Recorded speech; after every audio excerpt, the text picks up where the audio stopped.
Slušalke.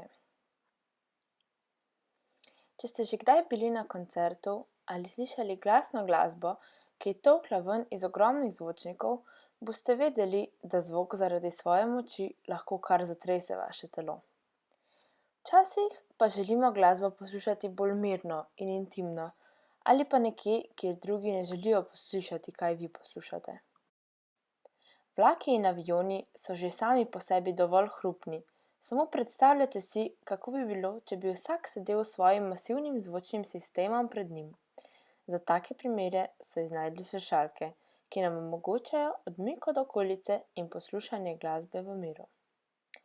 Slušalke delujejo na enak princip kot zvočniki. Uporabljajo magnetizem, da spremenijo električno energijo v zvok. Glavna razlika med zvočniki in slušalkami je seveda velikost. Zvočnik mora poskrbeti, da se ves zrak v sobi premika, da lahko slišimo zvok, ki ga dela, slušalka pa mora delati zvok samo znotraj našega sluhovoda, zato so lahko tudi toliko manjše in bolj diskretne. Velike slušalke pa sta praktično dva zvočnika zvezana na trak, ki jo drži skupaj. Majhne slušalke pa delujejo na isti način, vendar je vse v njih pomanjšano.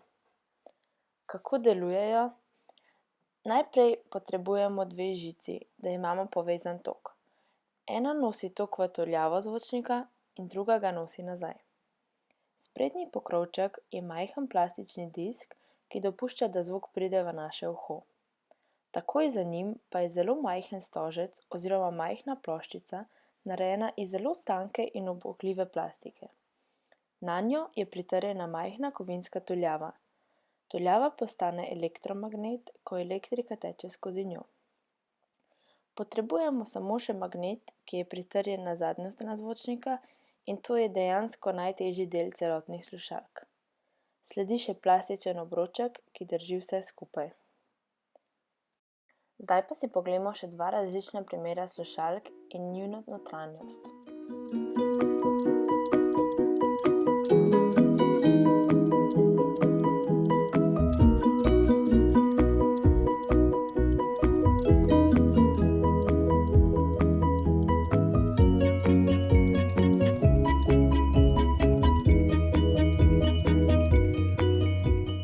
Najprej bomo z olfanožem odprli zaščitni pokrovček, da bomo lahko prišli v notranjost slušalk.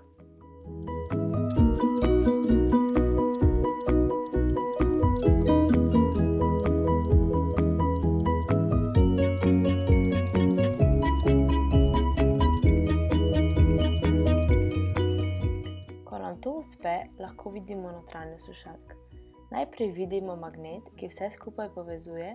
Na desni strani vidimo žičke in na levi strani vidimo tanko plastično ploščico in na njo pritrjeno tuljavo.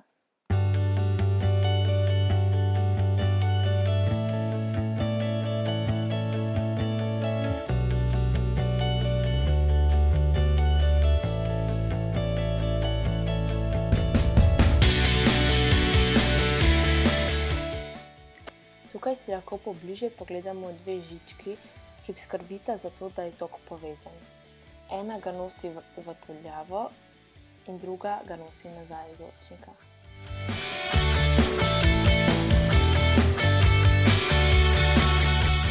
S tem majhnim žebljičkom pa smo pokazali, da je to v resnici pravi magnet, ki je komponenta slušalke.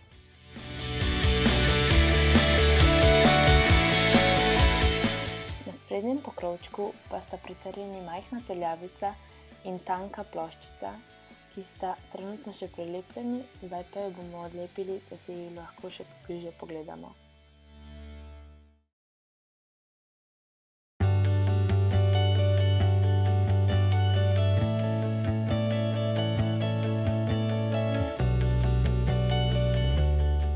Težko je verjeti, da je ta majhen plastičen krogec kriv za to, da mi slišimo glasbo. Nanjo je pritrjena majhna tuljavica, ki zaradi magnetizma niha in z njo niha tudi ploščica, ki pa potem proizvaja zvok.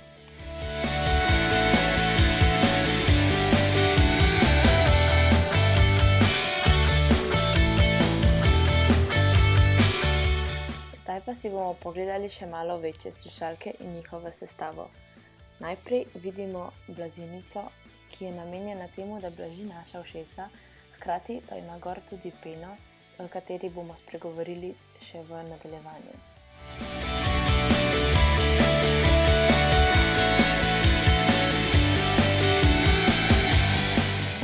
Te slušalke so zaradi svoje velikosti tudi sestavljene malo bolj močno, zato je treba za njihovo razstavo uporabiti tudi izvijač.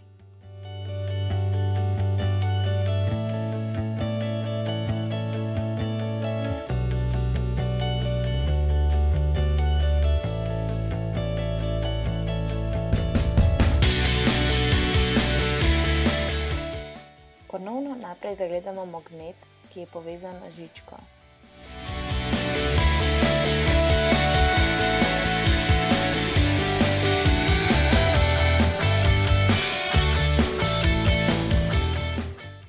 Spet bomo naredili preizkus z majhnim žebljičkom, zato da res vidimo, da je v slušalkah pravi magnet.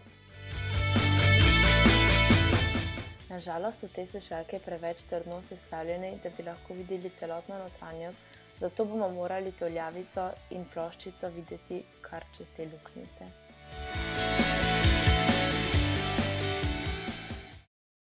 Zdaj pa si bomo pogledali še drugo vrsto slušalk. In to so te, ki jih uporabljamo za odpravitev šumov iz okolice. Obstaja aktiven in pasiven tip teh slušalk. Pravzaprav lahko vse slušalke zagotavljajo nekaj pasivnega zmanjševanja šuma. To je zaradi tega, ker že materiali slušalk sami blokirajo nekatere zvočne valove, še posebej pa tiste pri višjih frekvencah. Nekatere pasivne pa so pakirane s plastjo pene, visoke gostote ali z drugim materialom, ki absorbira zvok, zaradi česar so težje od običajnih slušalk.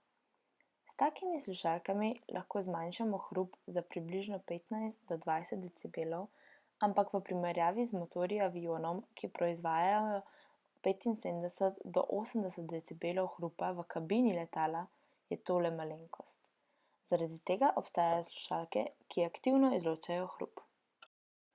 Te lahko naredijo vse, kar pasivne naredijo. Njihova struktura dela oviro, ki blokira visokofrekvenčne zvočne valove. Prav tako za dodatno stopnjo zmanjševanja hrupa aktivno brišejo zvočne valove nižjih frekvenc. To dosežejo z ustvarjanjem svojih zvočnih valov, ki posnemajo dohodni zvok iz vseh pogledov razen enega. Zvočni valovi slušalk so 180 stopinj ven iz faze valov iz okolice. Če si pogledamo na tej sliki, lahko vidimo, kako to deluje. Opazimo, da imata oba vala, en, ki prihaja iz slušalk z izločanjem hrupa in en povezan s hrupom okolice, enako amplitudo in frekvenco, vendar so njuni vrhovi razporejeni tako, da so vrhovi ene obrnjene proti drugi. Tako se v bistvu valovi medsebojno izključujejo, temu pa se reče pojav destruktivne interference. Rezultat je to, da se poslušalec lahko osredotoči na zvok, ki ga želi slišati. Seveda pa je za osvojitev tega efekta potrebno veliko komponent.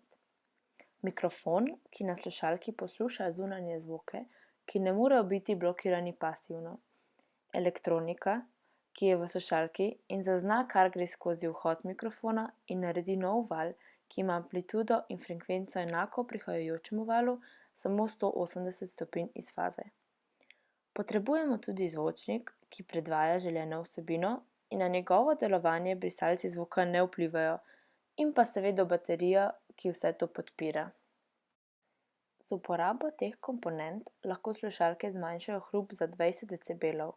To pomeni, da je 70% zunanjega hrupa učinkovito blokirana, zaradi česar so te slušalke idealne za letalska in železniška potovanja ter odprte pisarniške prostore. Torej, če povzamemo delovanje slušalk. S spreminjanjem toka skozi tuljavo v ritmu glasbe spreminjamo silo med trajnim magnetom in tuljavo. Membrana zaniha in ustvari zvok v naših ušesih in nam s tem dajejo možnost poslušanja glasbe praktično v katerem koli okolju.